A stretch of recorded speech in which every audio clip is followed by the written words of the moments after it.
Hello everyone, welcome to the Manu Law classes in the session of daily news analysis. Today is 17th of March 2025. I am Naresh Sharma going to discuss with you the current affairs of the day. So let's start with the first news that is important in the context of international relations or international important events. The first one news is US strikes on Yemen. You know, Yemen is a country in West Asia and especially situated in the Arabian Peninsula region.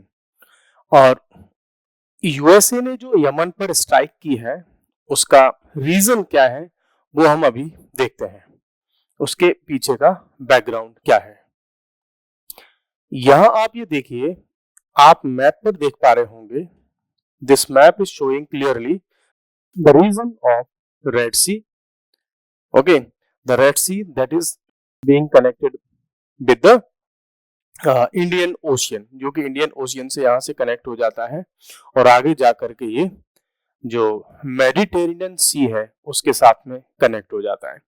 Actual में हुआ क्या है कि जब से Israel और Palestine, जो specially Gaza में कहूँ हमास जो टेररिस्ट ऑर्गेनाइजेशन है, उनका कॉन्फ्लिक्ट जब से स्टार्ट हुआ तब से क्या हुआ है कि इस रीजन में जो पीस है, स्टेबिलिटी है, वो बुरी तरह से डिस्टर्ब हुई है। अब क्योंकि जो इजराइल है उसको सपोर्ट करता है मोस्टली यूरोप और स्पेशली यूएसए। अब इजराइल के अगेंस्ट में कौन रहता है? इजराइल के अगेंस्ट में अरब कंट्रीज और वेस्ट एशिया के अदर इस्लामिक कंट्रीज, वो इसके इजराइल के अगेंस्ट में होते हैं ऑलवेज। जब इजराइल का साथ दिया यूएसए ने तो हमास पर कंटिन्यूअस अटैक्स अभी भी चल रहे हैं और वो कॉन्फ्लिक्ट चल रहा है। तो यमन नाम का जो कंट्री है इसका एक टेररिस्ट ऑर्गेनाइजेशन है जिसको कहा जाता है और उसी का नाम है हुथीज। तो हुथी इनको रिबेल्स माना जाता है ना। हुथी जो है इनका एक नाम और है, वो भी मैं आपको आगे चल के बताऊंगा। उनका नेम है अंसार अल्लाह। ठीक है, तो ये उसका नेम है और ये इस्लाम के अंदर एक सेक्ट है और उसका नाम है शिया। और ये शिया के अंदर का सेक्ट है जिसका नाम है हुथीज अंसार अल्लाह। और उसमें भी अगर और ज्यादा नाम जानोगे तो आप जायदीज। ठीक है, तो मींस इस्लाम के अंदर शिया सुन्नी दो मेन ग्रुप, उसमें से शिया के अंदर भी बहुत सारे सेक्ट होते हैं, उसमें से ये जायदी जो मुस्लिम होते हैं उनको बिलोंग करता है और वहां पर ये माइनॉरिटी है। ये जो जायदीज हैं, जो हुथीज हैं, ये सपोर्ट करते हैं हमास को और हमास को सपोर्ट करता है ईरान। ठीक है, ईरान इसको भी सपोर्ट करता है हुथीज को। ठीक है, अब बिकॉज जब हमास पर अटैक्स हुए तो ये जो हुथीज है इन्होंने रेड सी में अटैक करना स्टार्ट कर दिया। स्पेशली जो शिप्स थे, कैरियर थे, आप सबको पता होगा कि इस रीजन से बहुत सारा ट्रेड होता है different parts of the world में। अब ये क्या कहते हैं कि अगर आपका मतलब चाहे वो यूनाइटेड स्टेट्स हो, इजराइल हो, यूनाइटेड किंगडम हो जिसको हम ब्रिटेन बोलते हैं, आपका फ्रांस हो, स्पेन हो, स्विट्जरलैंड हो, ये जो कंट्रीज है, बोला आप अगर हमास के अगेंस्ट में लड़ाई लड़ोगे तो आपके जो पानी से यहां से निकलने वाले जो शिप्स हैं हम उन पे अटैक करेंगे। इट मींस हम हमास के साथ हैं, ऐसा कहना है हुथीज का। इसलिए इन्होंने अटैक किए हैं किसमें? रेड सी में। तो बहुत बार इन्होंने अटैक किए हैं, बहुत सारे शिप्स को इन्होंने डिस्ट्रॉय कर दिया। अब हुआ क्या है कि इस रीजन से जो यूरोप की तरफ शिप जाते हैं उनको जाने में प्रॉब्लम हुई। तो अब इसको लेकर के काफी टाइम से थोड़ी सी शांति थी, लेकिन जब से डोनाल्ड ट्रंप साहब आए हैं, उनकी जब से वो प्रेसिडेंट बने हैं यूएसए के, तब से हुआ है इन्होंने फिर से कुछ अटैक वगैरह किए यमन के जो हुथीज हैं इन्होंने। तो डोनाल्ड ट्रंप को आप जानते ही होंगे। ठीक है, वो काफी कई मामलों में बहुत ज्यादा क्लियर रहते हैं और थोड़े एग्रेसिव भी रहते हैं। तो इन्होंने क्या किया, बोला तुम बंद नहीं कर रहे हो, और ये कहां से आ रहे हैं ये अटैक? यमन से। तो अभी उन्होंने कल अटैक किया यूएसए की फोर्सेस ने यमन में, और बता रहे हैं कि इसमें लगभग 31 पीपल की डेथ हुई है, 100 के आसपास इसमें घायल हुए हैं। तो यमन कह रहा है कि आपने हमारी सॉवरेनिटी को वायलेट किया है, आपने हमारे घर के या हमारे कंट्री के अंदर अटैक्स किए हैं। तो यूएसए का कहना है कि दुनिया के किसी भी कॉर्नर से अगर यूएसए के इंटरेस्ट के अगेंस्ट में कोई काम करेगा तो हम घर में घुस करके मारेंगे, जैसा कि स्टेप इंडिया ने लिया था पाकिस्तान में सर्जिकल स्ट्राइक करके। तो वैसा ही कुछ हुआ है। तो आपके लिए इंपॉर्टेंट हो जाता है कि ये हुथीज कौन है, यमन कहाँ पे है, उसकी कैपिटल क्या है, रेड सी किस किस को कनेक्ट करता है, ठीक है, ये इंडियन ओशियन, और यहाँ से होते हुए हम जो है अरबियन सॉरी मेडिटेरेनियन सी की तरफ हम चले जाते हैं। तो ये जो अटैक्स और अटैक्स को लेकर के जो मैंने आपको पॉइंट्स बताए कि यूएसए ने वापस में रिटेलिएशन में अटैक किया है और हुथीज ने फिर से यूएसए के शिप्स वगैरह पर अटैक किया है। ठीक है, यहां तक की बात तो ये हो गई। अब हम आते हैं थोड़ा सा इन हुथीज के बारे में बेसिक पॉइंट्स जो कि स्टैटिक पोर्शन में क्वेश्चंस आपके लिए बनते हैं। तो ये जो हुथीज है, ठीक है, इनका अगर आप नाम देखेंगे तो इनका नाम है Ansar Allah, means partisans of God. God की बात ना करके यहाँ पर आप अल्लाह की बात करो, ठीक है, पार्टीशंस ऑफ अल्लाह, बोला हम अल्लाह के ही पार्टीशन है। और इनको ईरान सपोर्ट करता है, ये शिया मुस्लिम्स है, और ये मिलिट्री और पॉलिटिकल मूवमेंट की तरह स्टार्ट हुआ था यमन में। आज इसने बहुत बड़ा जो है फॉर्मेट अपना बना लिया है, और ये माइनॉरिटी जायदी सेक्ट है मुस्लिम का। कौन से मुस्लिम का? शिया मुस्लिम का। कहां पर है ये? यमन में है, यमन के भी नॉर्दर्न पार्ट में ये काम करता है। ठीक है, तो ये हो गया आपका हुथीज की बेसिक डिटेल्स। और एक समय था जब हुथीज ने जो मूवमेंट स्टार्ट किया था यमन के अंदर, सुन्नी मुस्लिम्स थे उनके अगेंस्ट में इसने अपना जो मूवमेंट स्टार्ट किया था। क्यों? क्योंकि सुन्नी मेजोरिटी में है यमन में और शिया किस में है? माइनॉरिटी में है। तो जहां जहां पर शिया माइनॉरिटी में होते हैं उनको मोस्टली ऐसी प्रॉब्लम्स को फेस करना पड़ता है, तो उन्होंने अपना ग्रुप बनाया और यमन के रीजन्स को कंट्रोल करने की इन्होंने कोशिश की।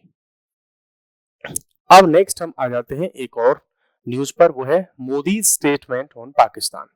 मींस जिस पाकिस्तान को लेकर के बहुत सारे टाइम से कोई न्यूज वूज नहीं आ रही थी इंडिया पाकिस्तान के रिलेशन को लेकर के, तो अभी एक पॉडकास्ट वगैरह हो रहा था, उसमें मोदी जी ने एक स्पीच दे दी और पाकिस्तान नाम का नाम फिर से आ गया।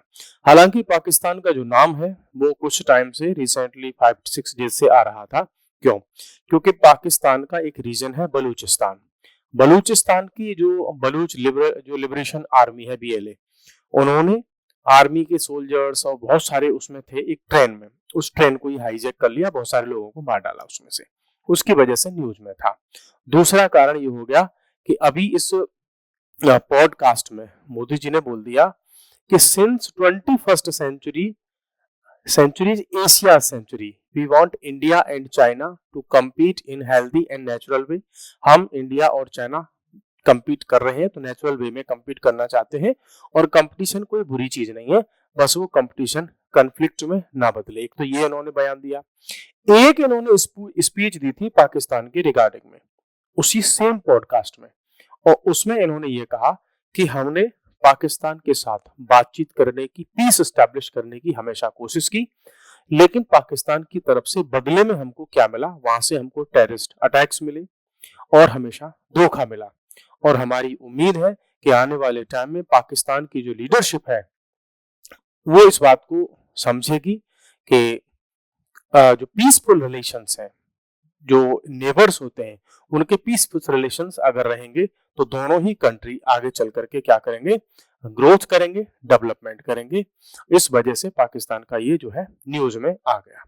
दूसरा, मोदी जी ने कहा कि भाई जो ट्रम्प साहब का एक स्पीच है, जो एक बार बार ये बोलते हैं वो कि अमेरिका फर्स्ट, तो उन्होंने कहा कि ट्रम्प साहब का जो स्पीच है कि अमेरिका फर्स्ट, वो इंडिया की तरह ही है, जैसे कि मेरा एक स्टेटमेंट है कि इंडिया फर्स्ट, तो वैसा ही कुछ है। तो ये वाली बात यहाँ पर हो गई।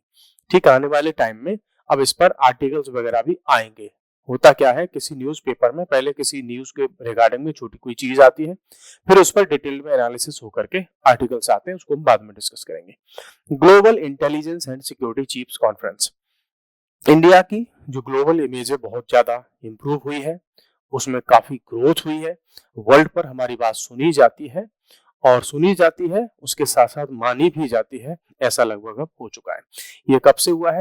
जो इंडिया के नेशनल सिक्योरिटी एडवाइजर बने हैं आपके काफी टाइम से हैं, वो है अजीत डोभाल साहब, खुद सीक्रेट एजेंट रहे हैं। अब हुआ क्या है कि दिल्ली में एक मीटिंग हुई, और मीटिंग में क्या हुआ, मीटिंग अभी स्टार्ट हो रही है, वो है रायसीना डायलॉग की। तो उससे पहले एक मीटिंग हुई, और मीटिंग किसकी हुई? जो वर्ल्ड के टॉप कंट्रीज हैं, उन कंट्रीज के इंटेलिजेंस एजेंसीज के हेड को बुलाया गया, और डोनाल्ड ट्रंप साहब उसमें बैठे हुए थे उस मीटिंग में। मींस वर्ल्ड के टॉप कंट्रीज, उनकी इंटेलिजेंस एजेंसीज और उनके हेड्स, उन हेड्स की मीटिंग इंडिया में हुई है, और ये इंडिया के लिए बड़ी बात है। और जैसे इंडिया की रॉ हो गई है ना, और यूएसए की सीआईए हो गई, इजराइल की मोसाद हो गई, उस ये जो इजराइल की इंटेलिजेंस एजेंसी है मोसाद, इसको वर्ल्ड में इंटेलिजेंस का डायमंड कहा जाता है ना। तो उनकी हुई है मीटिंग। अब इस मीटिंग में यूएसए की भी चीफ जो थी तुलसी गाबार्ड, इंडियन ओरिजिन की महिला है, जो कि अब वहां की एजेंसी को हेड कर रही है। ठीक है, बहुत सारे इश्यूज पर यहाँ पर डिस्कशन हुआ है। इश्यूज में चाहे वो इंडो पैसिफिक रीजन की बात हो, चाहे वो काउंटर टेररिज्म के रिगार्डिंग में हो, चाहे वो ग्लोबल सिक्योरिटी का मैटर हो, नार्कोटिक्स हो, टेरर फंडिंग हो, है ना, या इंटेलिजेंस शेयरिंग हो, कि अगर ये कंट्रीज आपस में इंटेलिजेंस को शेयर करना स्टार्ट कर दें, एक दूसरे को कोऑपरेट करना स्टार्ट कर दें, तो वर्ल्ड में सिक्योरिटी की अच्छी जो है सिचुएशन होगी। नार्कोटिक्स का जो चलता है लीगल ट्रेड, वो सब बंद हो जाएगा। टेररिस्ट अटैक्स होते हैं वर्ल्ड में इधर उधर, वो सब भी बंद हो जाएंगे। तो ये एक अच्छा स्टेप है वर्ल्ड में इंटेलिजेंस को शेयर करना, और शेयर करके वर्ल्ड में जो अटैक्स वगैरह हैं उन सबको रोक देना। कॉन्फ्रेंस की जो टाइमिंग है ये सब उसमें कुछ नहीं, की अटेंडीज कौन कौन थे, चाहे वो यूएसए हो, कनाडा हो, न्यूजीलैंड हो, यूके हो, है ना, उन कंट्रीज के भी एजेंसीज के हेड इसमें शामिल थे। ठीक है, प्राइमरी फोकस इंडिया का था, क्योंकि मीटिंग कहाँ हुई है? इंडिया में हुई है, तो इंडिया डिसाइड करेगा भाई क्या एजेंडा है। तो हमारा था काउंटर टेररिज्म। काउंटर टेररिज्म बिल्कुल रहेगा, क्योंकि पाकिस्तान के टेररिज्म से हम बहुत परेशान हैं। इंडो पैसिफिक रीजन में कोऑपरेशन हो, ग्लोबल सिक्योरिटी हो, और इंटेलिजेंस की शेयरिंग हो। ठीक है, इंडिया का जो वो था वो इंटेलिजेंस शेयरिंग पर था, ट्रांसनेशनल क्राइम्स पर और काउंटर टेररिज्म के एफर्ट्स पर, कि सारे कंट्रीज आपस में एक दूसरे को इंटेलिजेंस को शेयर करें, कि अगर कोई इनपुट मिलता है कि यूएसए में कोई अटैक होने वाला है, टेररिस्ट अटैक, और इंडियन एजेंसीज को ये बात पता चल जाती है, तो वो यूएसए को बता दें। या इंडिया में कोई अटैक प्लान हो रहा है और यूएसए की एजेंसीज को पता है, तो वो यूएसए की एजेंसीज इंडिया को इन्फॉर्म कर दें, तो उसको रोका जा सके। इस कॉन्फ्रेंस को ऑर्गेनाइज कौन करता है? तो ये है India's external intelligence agency, that is raw. ठीक है, रॉ ने इसको ऑर्गेनाइज किया था, किसके साथ में मिलकर के? नेशनल सिक्योरिटी काउंसिल सेक्रेटरीट के साथ मिलकर के, जो कि ये रिपोर्ट करता है अजीत डोभाल साहब को। तो हम कह सकते हैं कि रॉ और अजीत डोभाल साहब इन्होंने मिलकर के इसको ऑर्गेनाइज किया है। इसका बैकग्राउंड ये है कि फर्स्ट टाइम ये 2022 में स्टार्ट हुई थी before the Raisina dialogue. Raisina dialogue Indian जो है एक्सटर्नल अफेयर्स मिनिस्ट्री है, उसका अपना एक यूनिक एफर्ट है कि वर्ल्ड के कंट्रीज को हम इंडिया में इनवाइट करते हैं, और कंट्रीज के जो रिप्रेजेंटेटिव्स होते हैं वो बैठ करके यहाँ पे बात करते हैं, डिस्कशन करते हैं। तो इससे भी इंडिया की इमेज में काफी इंप्रूवमेंट हुआ है। ठीक है, तो ये हो जाती है आज की इंपॉर्टेंट न्यूज। तो इनको आप देख लीजिएगा, रायसीना डायलॉग कब स्टार्ट हुआ, है ना, जो एमसीक्यू बनेंगे इस पर, और इस बार रायसीना डायलॉग की थीम क्या है ना, कहाँ होता है, कौन सी ऑर्गेनाइजेशन इसको हेड करती है, ऑर्गेनाइज करती है। इसमें इन्वॉल्व होता है ORF, ऑब्जर्वर रिसर्च फाउंडेशन भी इन्वॉल्व होता है रायसीना डायलॉग में। So guys, this was for today and we will meet again in another session. तब तक के लिए thank you, bye bye, take care.